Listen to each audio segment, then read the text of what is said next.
ముఖ్యమంత్రి గారికి గట్టిగా చప్పట్లతో స్వాగతం చెప్పి వారిని మాట్లాడాల్సిందిగా కోరుతా ఉన్నాను.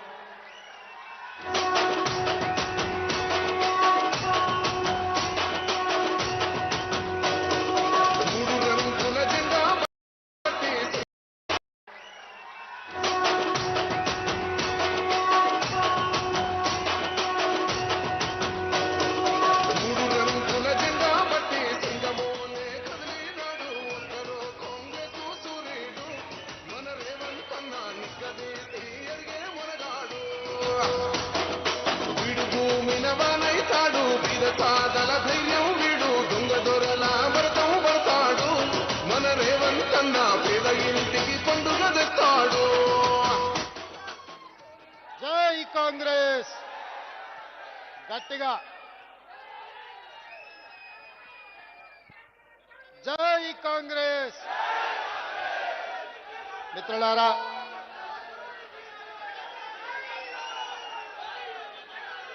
చాలా విషయాలు మాట్లాడుకోవాలి. మిత్రులందరినీ సావధానంగా కూర్చొని ఢిల్లీ నుంచి సందేశాన్ని తీసుకొని గ్రామాన ఢిల్లీలో చర్చల సారాంశాన్ని చేరవేయాల్సిందిగా కోరుకుంటూ, తెలంగాణ కాంగ్రెస్ పార్టీ అధ్యక్షులు మిత్రులు మహేష్ కుమార్ గౌడ్ గారి నేతృత్వంలో చలో ఢిల్లీ కార్యక్రమం తీసుకొని జంతర్ మంతర్ వేదికగా కాంగ్రెస్ పోరుబాట కార్యక్రమాన్ని నిర్వహించి, ఈ కార్యక్రమానికి శ్రీమతి సోనియా గాంధీ గారు, శ్రీ మల్లికార్జున్ ఖర్గే గారు, శ్రీ రాహుల్ గాంధీ గారు, శ్రీమతి ప్రియాంక గాంధీ గారు, మీనాక్షి నటరాజన్ గారు, కేసీ వేణుగోపాల్ గారి సంపూర్ణ మద్దతు తీసుకొని వేలాది మంది ఈరోజు ఉదయం నుంచి ఈ జంతర్ మంతర్ ధర్నా కార్యక్రమంలో భోజనం చేయకుండా ఉదయం నుంచి ఇక్కడ కూర్చొని మేమందరం 4 కోట్ల తెలంగాణ ప్రజలు, తెలంగాణ రాష్ట్ర ప్రభుత్వం శాసనసభ ఆమోదించిన విద్యా ఉద్యోగాలలో ఓబీసీలకు 42% రిజర్వేషన్, అదేవిధంగా ఎన్నికలలో ప్రజాప్రతినిధులలో రాజకీయ రిజర్వేషన్లు 42% ఇవ్వాలని 2 బిల్లులను ఆమోదింపజేయడమే కాకుండా 2018లో ఆనాటి ముఖ్యమంత్రి చంద్రశేఖరరావు గారు బలహీన వర్గాల మీద కక్ష కట్టి తెలంగాణ రాష్ట్రంలో 50% రిజర్వేషన్లు మించకుండా ఒక చట్టాన్ని చేసి ఈనాడు మనం 50%కి పైగా రిజర్వేషన్లు ఇవ్వాలంటే ఆనాడు చంద్రశేఖరరావు గారు చేసిన చట్టం గుదిబండగా మారి తెలంగాణ రాష్ట్రంలో సర్పంచులుగా, ఎంపీటీసీలుగా, జడ్పీటీసీలుగా, జిల్లా పరిషత్ చైర్మన్లుగా, మున్సిపల్ కౌన్సిలర్లుగా, కార్పొరేటర్లుగా, మున్సిపల్ చైర్మన్లుగా, మేయర్లుగా రిజర్వేషన్ల పరంగా బలహీన వర్గాలకు అన్యాయం చేసే చట్టాన్ని తొలగిస్తూ మన మంత్రివర్గం ఆర్డినెన్స్ను పాస్ చేసి గవర్నర్ గారికి పంపిస్తే విద్యా ఉద్యోగాలలో 42% రిజర్వేషన్లు బలహీన వర్గాలకు, రాజకీయాలలో స్థానిక సంస్థలలో 42% రిజర్వేషన్ల బిల్లులను తెలంగాణ రాష్ట్ర గవర్నర్ రాష్ట్రపతి ఆమోదానికి పంపించారు. ఇదే కాకుండా తెలంగాణ మంత్రివర్గం ఆమోదించిన ఆర్డినెన్స్ 50% పరిమితిని తొలగిస్తూ ఆమోదించిన ఆర్డినెన్స్ను కూడా రాష్ట్రపతి గారికి పంపించడం జరిగింది. దాదాపుగా ఈ బిల్లులు వచ్చి 4 నెలలు పూర్తయినా రాష్ట్రపతి గారి నుంచి ఆమోద ముద్ర పడలేదు.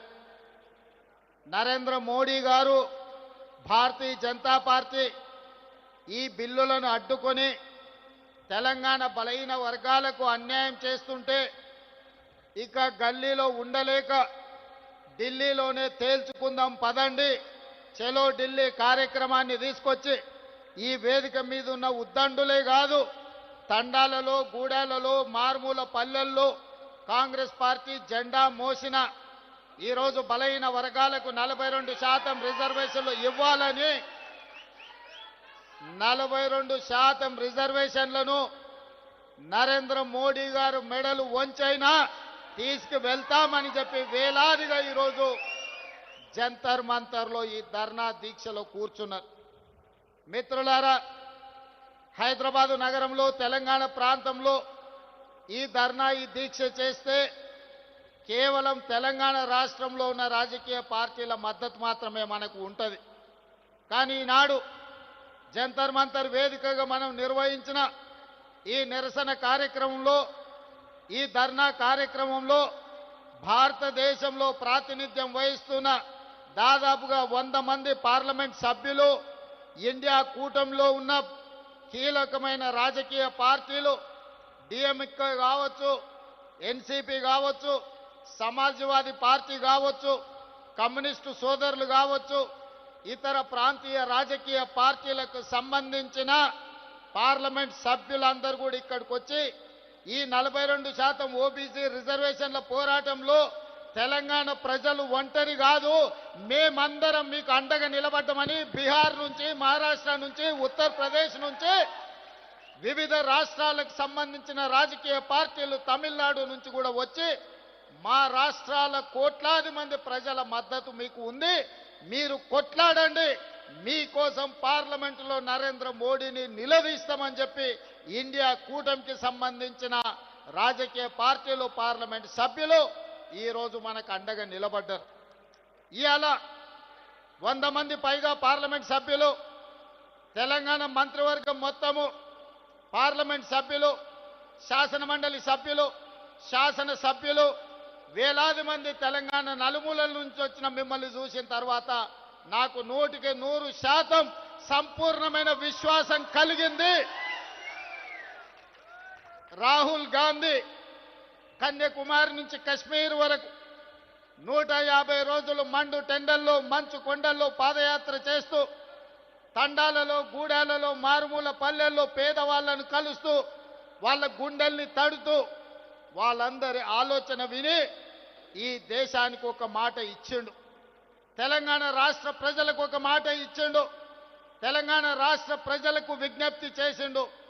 తెలంగాణ రాష్ట్రంలో మీరు కాంగ్రెస్ పార్టీని అధికారంలోకి తీసుకురండి, నా బాధ్యత మీకు 42% రిజర్వేషన్లను చట్టం చేసే బాధ్యత, 100 సంవత్సరాల నుంచి వాయిదా పడుతున్న జనగణనలో కులగణన తెలంగాణ రాష్ట్రంలో చేస్తాము అని రాహుల్ గాంధీ గారు 4 కోట్ల తెలంగాణ ప్రజలకు మాట ఇచ్చిండు. కామారెడ్డిలో మా మిత్రుడు మహేష్ కుమార్ గౌడ్ గారి తీర్మానంతో షబ్బీర్ అలీ గారి నియోజకవర్గంలో 42% బీసీ రిజర్వేషన్లు, బీసీ డిక్లరేషన్ను ఆనాడు పొన్నం ప్రభాకర్ గారు, అదేవిధంగా మా manifesto committee chairman Sridhar Babu గారి తీర్మానం మేరకు రాహుల్ గాంధీ గారు, సిద్ధరామయ్య గారు కామారెడ్డిలో ప్రజలకు మాట ఇచ్చారు. ఆ మాటలో భాగంగానే ఇవాళ 42% రిజర్వేషన్లకు సంబంధించి 100 సంవత్సరాల నుంచి ఏ రాష్ట్ర ప్రభుత్వం, కేంద్ర ప్రభుత్వం కులగణన చెయ్యలే. నాకు తెలిసి ఉమ్మడి రాష్ట్రంలో 16 మంది, తెలంగాణ రాష్ట్రంలో చంద్రశేఖరరావు గారు, మొత్తం 17 మంది ముఖ్యమంత్రులు 70 సంవత్సరాలలో ఈ దేశం మొత్తం లెక్కేస్తే ఒక 300 మంది ముఖ్యమంత్రులైన ఈ దేశంలో వివిధ రాష్ట్రాలకు 300కు పైగా ముఖ్యమంత్రులు ఎవరు చెయ్యని సాహసం, ఎవరు చెయ్యని కులగణన తెలంగాణ రాష్ట్రంలో నా మంత్రివర్గ సహచరులు, ముఖ్యంగా ఉప ముఖ్యమంత్రి వర్యులు బట్టి విక్రమార్క గారు, cabinet sub committee chairperson Uttam Kumar Reddy గారు, దామోదర్ రాజనరసింహ గారు, పొన్నం ప్రభాకర్ గారు, సీతక్క, వీళ్ళందరూ నాకు అండగా నిలబడి 100 సంవత్సరాల నుంచి జరగని కులగణనను 300 పైగా ముఖ్యమంత్రులు చెయ్యలేని పనిని చేసే అవకాశం చరిత్రలో మిగిలిపోయే అవకాశం మీరందరూ కల్పించారు. ఈనాడు ఏ ముఖ్యమంత్రికి రాని అవకాశం, ఏ రాష్ట్రానికి రాని అవకాశం, ఈరోజు దేశానికి ఆదర్శంగా నిలబడడానికి తెలంగాణ రాష్ట్రానికి, తెలంగాణ రాష్ట్ర రెండవ ముఖ్యమంత్రిగా మీ సోదరుడిగా నాకు అవకాశం వచ్చింది. ఇది ఒక గొప్ప అవకాశం. ఇది చరిత్రలో మిగిలిపోయే, చరిత్రలో రాసి పెట్టే అవకాశం. ఈ అవకాశాన్ని అందిపుచ్చుకొని రాహుల్ గాంధీ గారి సందేశాన్ని పుచ్చుకొని తెలంగాణ రాష్ట్రంలో జనగణనలో కుల గణన చేయడమే కాదు 42% రిజర్వేషన్లు పెంచాలి అని చట్టాన్ని చేసి ఈరోజు ఢిల్లీకి సవాలు విసిరినాం. ఇవాళ తెలంగాణ రాష్ట్రంలో రిజర్వేషన్లకు అడ్డుపడ్డ చంద్రశేఖరరావు, బండి సంజయో, కిషన్ రెడ్డో, రామచంద్రరావు కాదు మన సవాలు, మన పోటీ, మన సవాలు ఢిల్లీ మీద, నరేంద్ర మోడీ మీద, భారత ప్రభుత్వం మీద మనం సవాలు విసురుతున్నాం. నరేంద్ర మోడీ గారు ఎన్డీఏ ప్రభుత్వానికి జంతర్ మంతర్ చౌరస్తా నుంచి నేను సూటిగా సవాలు విసురుతున్నా. మా డిమాండ్ను ఆమోదిస్తారా, లేకపోతే మిమ్మల్ని గద్దె దించి ఎర్రకోట మీద 3 రంగుల జెండా ఎగరేసి,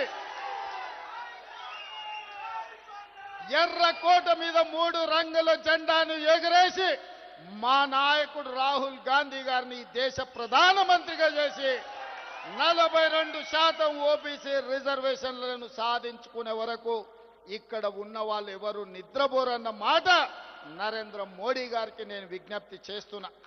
మిత్రులారా, ఈ వేదిక మీద నుంచి నేను విజ్ఞప్తి చేస్తున్న ఈ భారత ప్రధానమంత్రి గారికి, అయ్యా నరేంద్ర మోడీ గారు, మీ గుజరాత్ నుంచి గుంట భూమి మేము అడగలే, మీ పోర్బందర్ పోర్టు నుంచి చుక్క నీళ్లు అడగలే.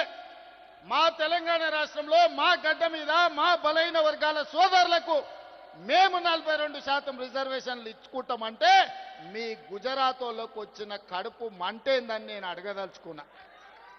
ఇవాళ మేము గుజరాత్లో అడగలేదే, మేము ఉత్తరప్రదేశ్లో అడగలేదే, మేము మహారాష్ట్రలో అడగలేదే, మేము మా తెలంగాణలో 4 కోట్ల ప్రజలం నిర్ణయించి శాసనసభలో బిల్లు ఆమోదించి విద్యా ఉద్యోగాలలో, రాజకీయాలలో బలైన వర్గాలకు 42% రిజర్వేషన్ ఇవ్వాలని ముక్త కంఠంలో 4 కోట్ల ప్రజలు విజ్ఞప్తి చేస్తే మా ఆలోచనలను, మా బిల్లులను తుంగలో తొక్కే అధికారం మీకెవరిచ్చిందని నేను నరేంద్ర మోడీ గారిని, బీజేపీని నేను అడగదలుచుకున్నా.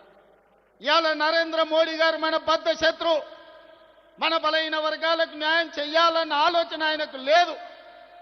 ఆయన ఆలోచనలు ఎట్లా ఉన్నా సరే ఆయన మోచేతి నీళ్లు తాగే కిషన్ రెడ్డికి, రామచంద్రరావుకు, బండి సంజయ్కి ఏమైంది, పొయ్యకాలం వచ్చిందా అని నేను అడుగుతున్నా. మళ్ళా రారా మీరు తెలంగాణకు, మళ్ళీ అడగరా ఓట్లు తెలంగాణలో బలైన వర్గాలకు, మళ్ళా రారా దళిత కాలనీలకు, మళ్ళా కలవరా ఆదివాసీలను. తెలంగాణ రాష్ట్ర ప్రజలతో మీ అవసరం తీరిపోయిందా, మీ బంధం తెగిపోయిందా? పేరు బంధం తెగిపోయిన తెలంగాణ రాష్ట్ర సమితి మీ పేగు బంధం కూడా తెలంగాణతో తెగిపోయిందా? మీరెందుకు మోడీతో అంటగాగుతున్నారు? ఇవాళ ఈ ధర్నాకు మీరెందుకు రాలేదు అని నేను బీఆర్ఎస్ వాళ్ళని అడుగుతున్నా. బీజేపీ వాళ్ళు నరేంద్ర మోడీ గారి మోచేతి నీళ్లు తాగొచ్చు, మరి బీఆర్ఎస్ వాళ్ళు మోడీ గారి చెప్పులు మోసి బతుకుతున్నారా? మీరు మా కండగా నిలబడకుండా నిన్న ఓ సన్నాసి మాట్లాడతాడు, ఎన్నికల కమిషన్ కలవనికి వచ్చిన ఢిల్లీ కానీ రేవంత్ రెడ్డి జంతర్ మంతర్ల డ్రామా చేస్తున్నాడు. నేను అడగదలుచుకున్న మా బలైన వర్గాల సోదరులు, అయ్యా మన దీక్ష వాళ్ళకు ఒక డ్రామాలాగా కనిపిస్తుంది. ఆయన పేరే డ్రామారావు. డ్రామా నీ ఇంట్లో ఉంది, నీ ఒంట్లో ఉంది, నీ రక్తంలో ఉంది, నీ పేరులో ఉంది, మీ మొత్తం కుటుంబమే డ్రామాలేసి బతికే కుటుంబం మీది. మాకు డ్రామాలు అవసరం లేదు, చిత్తశుద్ధి ఉంది. అందుకే ఫిబ్రవరి 4, 2024 నాడు మొదలుపెట్టి ఫిబ్రవరి 4, 2025 నాడు సరిగ్గా 365 రోజుల్లో బలైన వర్గాలకు సంబంధించిన ప్రతిపాదన నుంచి బిల్లు ఆమోదం వరకు సంవత్సరం తిరిగే లోపల చేసి 100 సంవత్సరాల సమస్యకు ఒక్క సంవత్సరంలోనే పరిష్కారం చూపించిన మంత్రులందరి వేదిక మీద ఉన్నారు. నువ్వా దిక్కుమాలినోడా మా చిత్తశుద్ధిని ప్రశ్నించేది? నీ దిక్కుమాలిన మాటలు, నీ దివాలకోరు విధానం, బండకేసి కొట్టినా 100 మీటర్ల గోతి తీసి పాతి పెట్టిన మీ బుద్ధి మారలేదు, మీ ఆలోచన మారలేదు. అందుకే ఇవాళ మీ ఇంట్లోనే చక్కగా లేరు. ఒకరు బీసీకి అనుకూలం అంటే ఇంకొకరు వ్యతిరేకం అంటారు, మూడోగా ఆయన మధ్యస్థం అంటారు. నేను అటు కాదు, నేను ఇటు కాదు అంటాడు. ఈయన ఈ అటు ఇటు కానోడు కూడా నా గురించి మాట్లాడతాడు. అందుకే మిత్రులారా, ఇవాళ మన చిత్తశుద్ధిని ఎవడు ప్రశ్నించలేడు. ఇవాళ తెలంగాణ మోడలే దేశానికి రోల్ మోడల్ అయింది. ఇవాళ ఈ తెలంగాణ మోడల్, ఈ కులగణన, ఈ జనగణన, ఈ 42% రిజర్వేషన్ దేశ రాజకీయాలలో సునామీని సృష్టించబోతుంది. ఆ సునామీలో ఎన్డీఏ బంగాళాఖాతంలో కలవబోతుంది. నరేంద్ర మోడీ గారు కుర్చీ దిగబోతున్నారు. ఆనాడు గుజరాత్లో జరిగిన దుర్ఘటనలతో అటల్ బిహారీ వాజ్పేయి గారు నరేంద్ర మోడీ గారిని ముఖ్యమంత్రి కుర్చీ నుంచి మారుద్దామనుకున్నాడు. అది సాధ్యపడలేదు. నిన్నగాక మొన్న ఆర్ఎస్ఎస్ పెద్ద మోహన్ భగవత్ గారు ఇంకొక మాట అన్నారు. 75 సంవత్సరాలు పూర్తయిన ప్రతి ఒక్కరూ పదవుల నుంచి దిగాలి.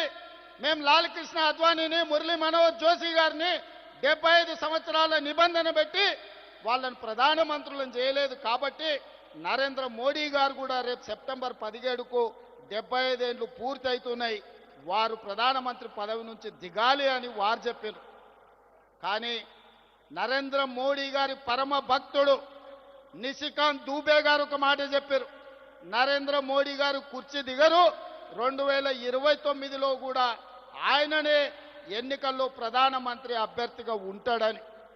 నేను ఒక మాట చెప్పదలుచుకునే వేదిక మీద, నరేంద్ర మోడీ గారు మీరు దిగొద్దు కుర్చీ, 2029 వరకు మీరే ఉండాలి. 2029 ఎన్నికల్లో అటల్ బిహారీ వాజ్పేయి ఆర్ఎస్ఎస్ చేయలేని పని, నరేంద్ర మోడీని గద్దె దించే పని మా సోదరుడు, మా నాయకుడు రాహుల్ గాంధీ గారు, మా నాయకుడు రాహుల్ గాంధీ గారి నేతృత్వంలో మా ప్రతి కాంగ్రెస్ పార్టీ కార్యకర్త దేశం నలుమూలల నుంచి కార్యోన్ముఖులై ఎన్నికల యుద్ధ రంగంలో నరేంద్ర మోడీని ఓడిస్తాం, ఢిల్లీ గద్దె నుంచి నరేంద్ర మోడీని దించుతాం. ఇదే మా శపథం అని చెప్పి జంతర్ మంతర్ సాక్షిగా నేను చెప్పదలుచుకున్నా. నిశికాంత్ దుబే ఇంకొక మాట అన్నాడు, నరేంద్ర మోడీ గారు లేకపోతే బీజేపీకి 150 సీట్లు కూడా రావు అని. నిశికాంత్ దూబే గారికి వేదిక మీద నుంచి విజ్ఞప్తి చేస్తున్నా. దూబే గారు మీరు డైరీలో రాసుకోండి, నరేంద్ర మోడీ గారి పేరు మీదనే ఎన్నికలకు రాండి. 150 కంటే ఒక్క సీటు కూడా ఎక్కువ రానియం. నరేంద్ర మోడీ కాదు, మొత్తం ఆయన అభిమానులందరూ లేకపోతే భారతీయ జనతా పార్టీ నాయకులందరూ ఉమ్మడికి వచ్చిన 150 సీట్ల కంటే ఒక్క సీటు కూడా ఎక్కువ రానియం. రాహుల్ గాంధీ గారిని గెలిపించి ఈ దేశానికి ప్రధానమంత్రిని చేస్తాం.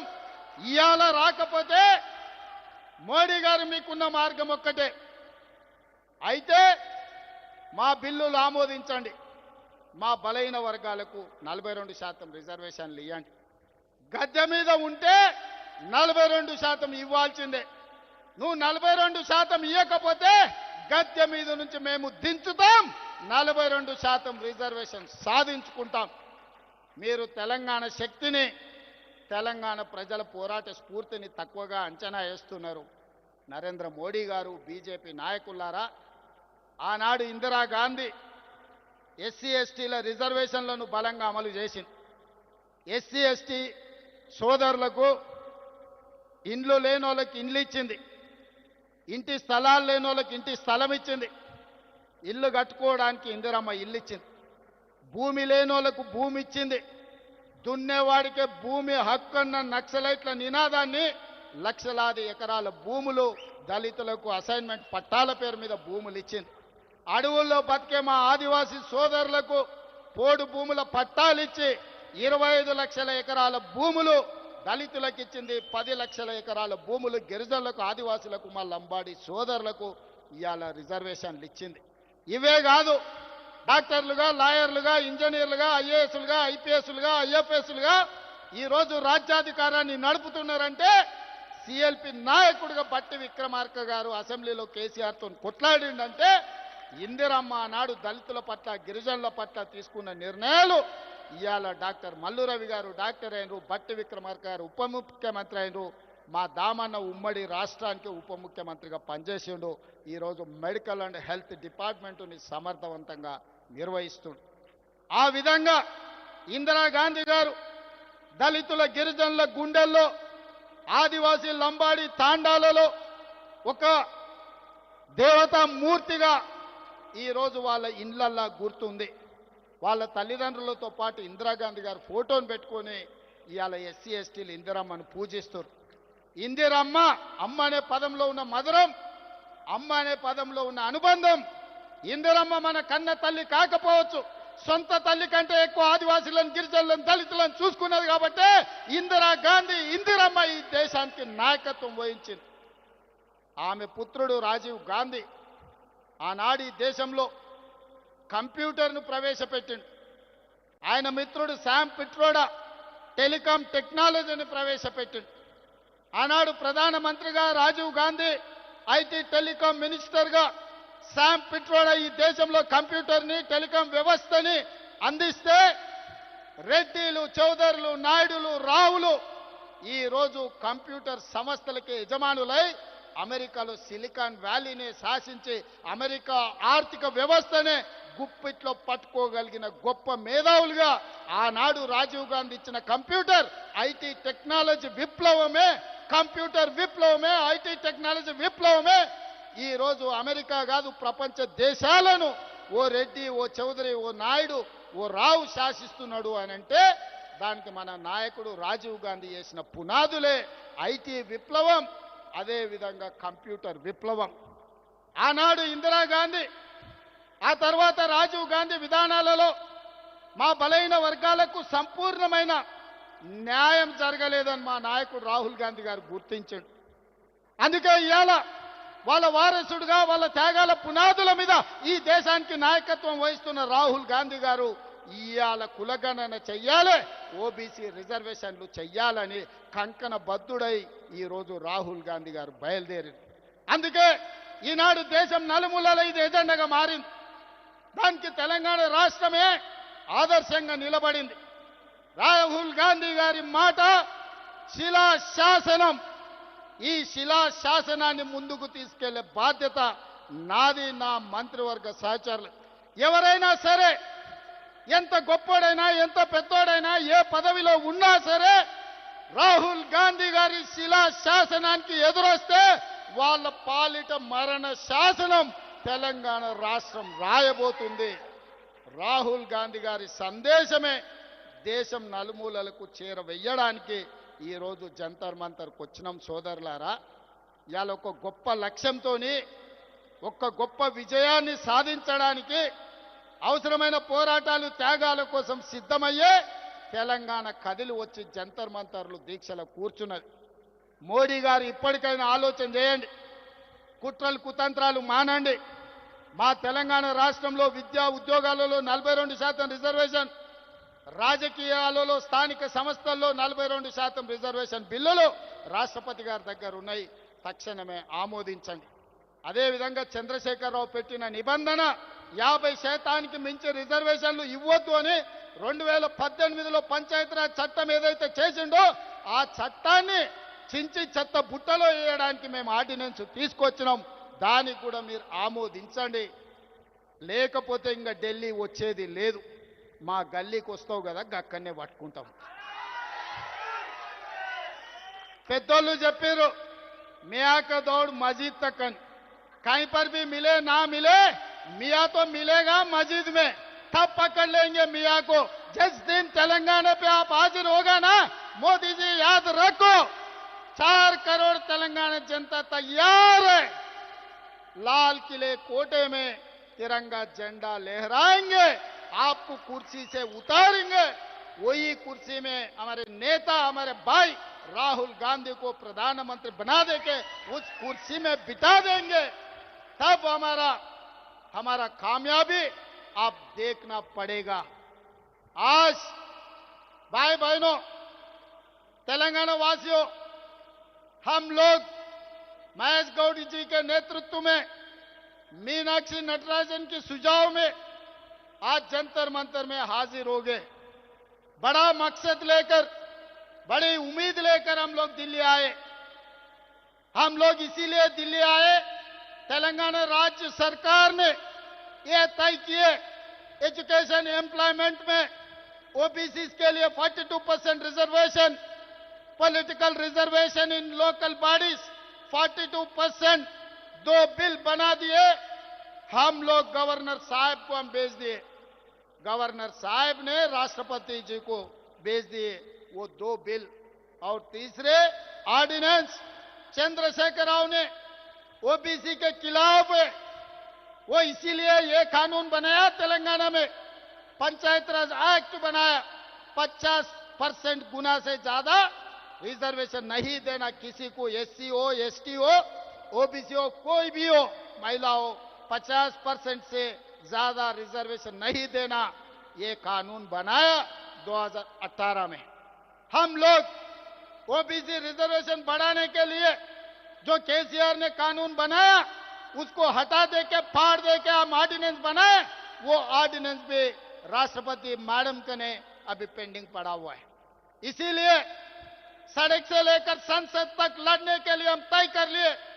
इसीलिए सड़क से निकल के जंतर मंतर सड़क में बैठा हुआ है राहुल गांधी, मल्लिकार्जुन खड़गे जी और प्रियंका जी, केसी वेणुगोपाल जी संसद में लड़ रहे हैं हमारे तरफ से। हमारे डॉक्टर मल्लू रवि, हमारे तेलंगाना कन्वीनर, सबसे संयोजन कर दे के बाकी इंडिया गठबंधन को सब एमपीओ को आज इधर हाजिर करवाए। ये बात ऐसे है कि ये मामला, ये समस्या 4 करोड़ तेलंगाना जनता के नहीं है, 140 करोड़ इस देश के जनता ने आज तेलंगाना के तरफ पलट के देख रहा है। तेलंगाना आदर्श होगा इस देश राजनीति में। इस देश में हर कोई राजकीय पार्टी आजादी के बाद वो शुरुआत किए।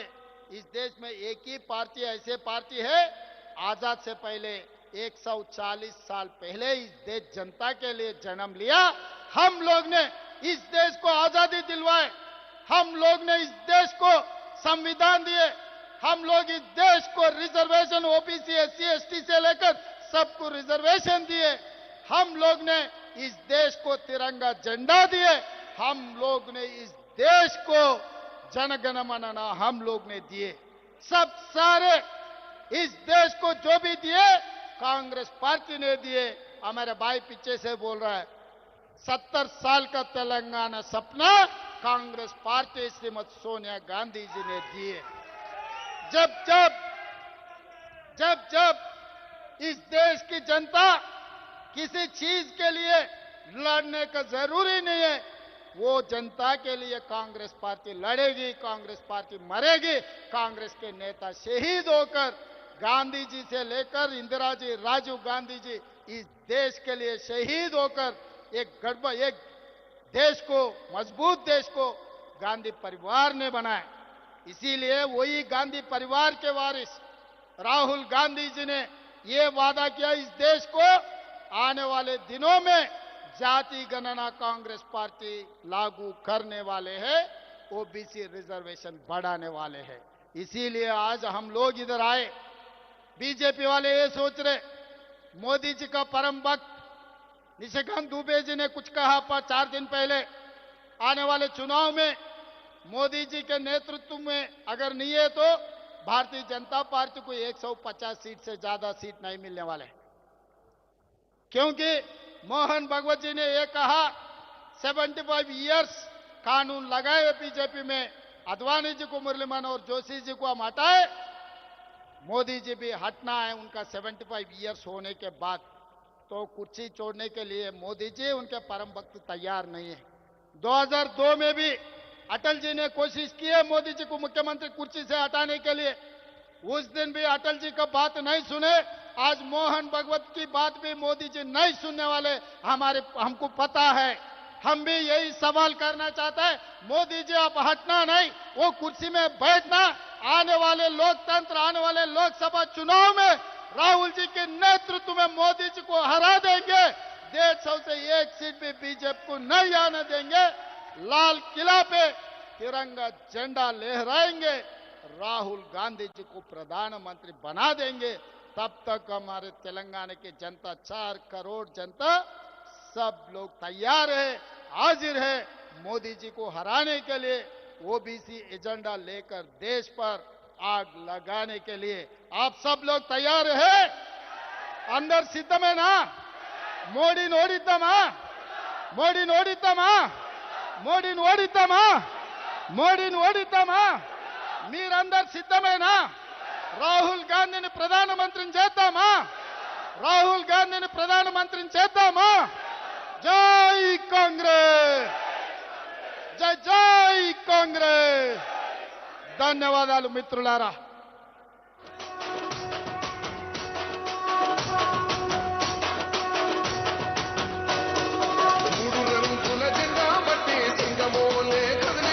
మల్ల రవి గారు వందనాలు. సమావేశం ఏర్పాటు